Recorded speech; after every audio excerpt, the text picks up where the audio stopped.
Mga kapuso, ilang taon na umunong problema sa isang barangay sa Taguig ang mga iligal na koneksyon ng kuryente o yung pagja-jumper. Ikinababahala kasing maging mitsaya ng sunog. Ang video ng pagnanakaw, pinaaksyonan sa inyong Kapuso Action Man. Yung problema dito sa Barangay Napindan ay yung pong mga jumper. So meron tayo dito sa may proper na lagi namin naging problema na nalulocate naman dito sa B. Santos Street. Ang resibo ng aktong pagnanakaw ng kuryente, ipinadala mismo sa inyong Kapuso Action Man.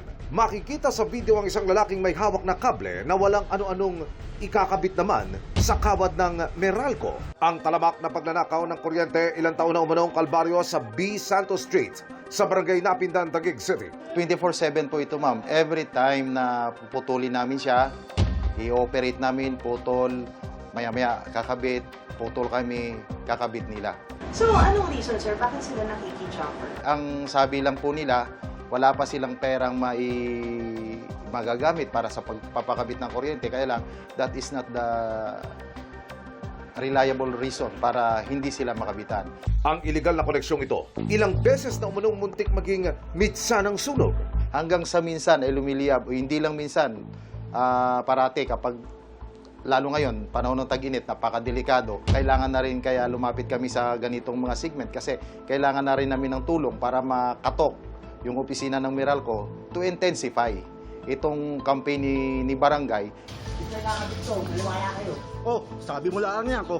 Ilang beses na anyang nakiusap ang barangay sa lalaking huli sa aktong nagkakabit ng jumper. Sinabihan namin sila na if ever, pwede kayong mag-submeter pansamantala para hindi lang lalabas na naka-jumper. Limited yung power ng barangay para mapakulong kung sino yung mahuli namin. So, kasi barangay kami, more on ano lang tayo sa pakikipag-usap. Para personal na makita ang problema, sumama kami sa mga kinatawan ng barangay sa B. Santos Street. Pakay nilang putulin ng bolt cutter ang matitiyempohang iligal na koneksyon. Po, wala. May nakakabit ba? Wala po. Baka may nakatimbre sa kanila kasi nakita tayo. Mabibilis yung mga yan. Sabit lang po yan. Uugutin lang nila. Sinubukan naming kunin ang panig ng lalaking nakita sa video pero wala ito sa bahay. Aming idinulog sa Meralco ang problema. Paliwanag nila mula Abril, aktibo na silang nakikipagtulungan sa Barangay Napindan para tuluyang maresolba ang inireklamong illegal service connection o pagja-jumper sa lugar.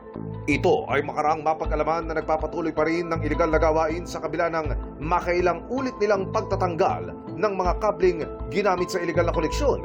Anila, para masolusyonan ang problema, pinoproseso na nila ang pag-convert sa mga metro sa lugar sa elevated metering center upang mapigilan ang pagja-jumper.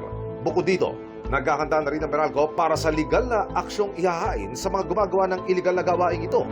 Paalala ng Meralco sa publiko, labag sa batas ang pagnanakaw ng kuryente at ang sino mang gumagawa nito'y maaaring maparusahan ng pagkakakulong at multang hindi bababa sa 10,000 piso. Tututukan namin ang sumbong na ito. Para sa inyong mga sumbong, pwedeng mag-message sa Kapuso Action Man Facebook page o magtungo sa GMA Action Center sa GMA Network Drive, corner Samar Avenue, Diliman, Quezon City. Dahil sa anumang reklamo, pang-abuso o katiwalian, tiyak, may katapat na aksyon sa inyong Kapuso Action Man.